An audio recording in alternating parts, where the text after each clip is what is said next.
Hey people, I would like to take a moment to share a story from very early in my working career. I started off as a heavy equipment operator. I had an agricultural background, so operating equipment had been a big part of my life. I moved into civil construction, roadworks, that sort of thing, not long out of school. So I was working for a little outfit just outside of a place called Can River in Victoria. I'd worked for the outfit numerous times. They weren't bad, they weren't unsafe. There was a lot of room for improvement and stuff like that. Every company's got that. I hadn't worked with this particular crew before, and the first time I met the young bloke that was operating the road stabilising machine, I thought to myself, this fella's not the full quid. I wouldn't have him operating earth moving equipment if it was me. Now this young fella was the leading hand's son. Obviously his dad had got him the job working on the crew, operating this stabiliser machine. It was a fairly basic machine, there wasn't much to it. And what this machine did was it would mix lime or cement in with the existing pavement, munch it all up, then we'd come through, we'd grade it and roll it and reseal it. We would do that wherever there were soft patches in the road. Hopefully those soft patches wouldn't return and our job would be done. We were working between two cuttings and the spoil from those cuttings had been pushed into a bit of a gully. It wasn't a big drop off either side of the road, maybe 3 or 4 metres at the most, I guess. It was a long time ago. I was watching the young fella. He'd done 2 passes on this stabilising machine and he was coming back to do a 3rd.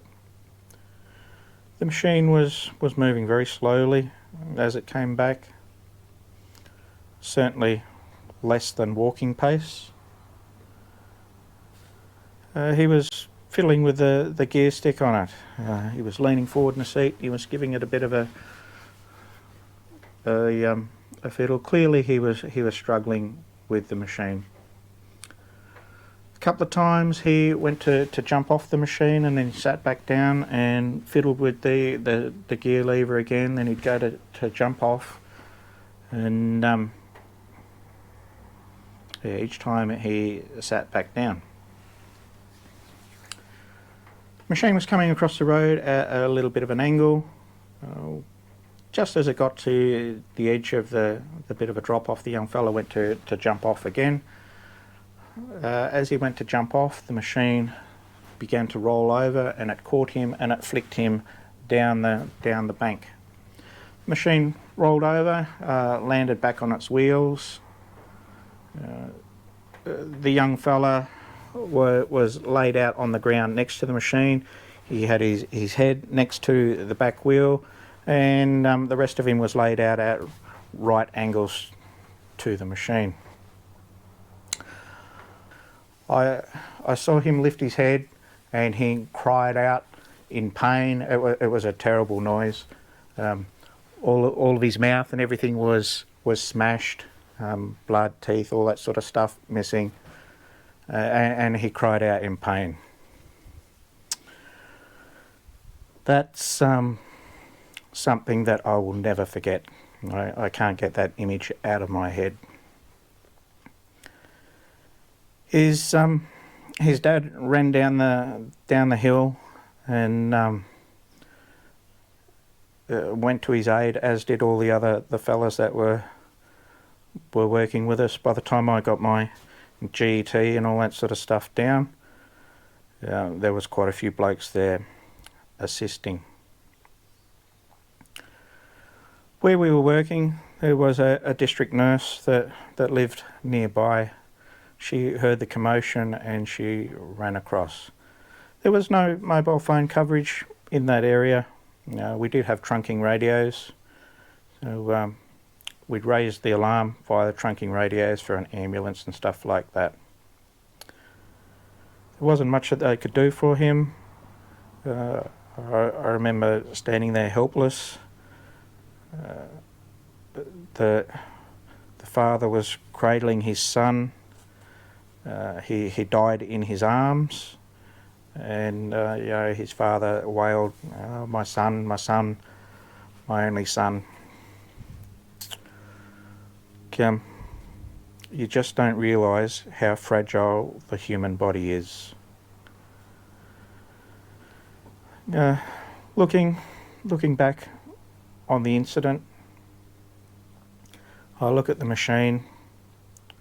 It was fitted with a roll bar. It was fitted with seat belts. The only damage to that machine were 2 broken flashing lights. They were mounted up on top of the roll bar, and just a little bend in the tip of the exhaust that was sticking out of the bonnet. There's nothing else wrong with the machine whatsoever. They did report the incident over the ABC. My dad, he was listening to ABC radio at the time. On the ABC, it was reported that a young man had been killed operating a grader. Dad knew that I was down there operating a grader, so he went into panic mode, as you would. I was eventually able to get a message through to him via the trunking radio and the office. We had to remain at the scene for 6 hours until the coroner had come up from Melbourne, and we helped carry his body out from there. My message to you is, if you do see something that's not right, stick your neck out, say something, speak up. If I had been a bit older, I probably would have spoke up myself and said, "Hey, no, this young bloke shouldn't be operating this equipment." If I'd done that, would his father have kept more of an eye on him? Would someone else have been operating the machine that day? We'll never know. But if you see something that's not right out there, people, please say something. It just might save someone's life. So you don't want to be haunted by the images of a death that you've witnessed in the workplace, because trust me, that never goes away. Alright, cheers for tuning in. I know this is different to my usual content, and it's not going to be everyone's cup of tea. I don't mind if you share it. This is something that I needed to do for me. So do me a favour, hit that subscribe button down there. Give us a thumbs up. Share this message. And yeah, we'll get back into some better content. Thanks for tuning in. Look after yourself and look after your mates.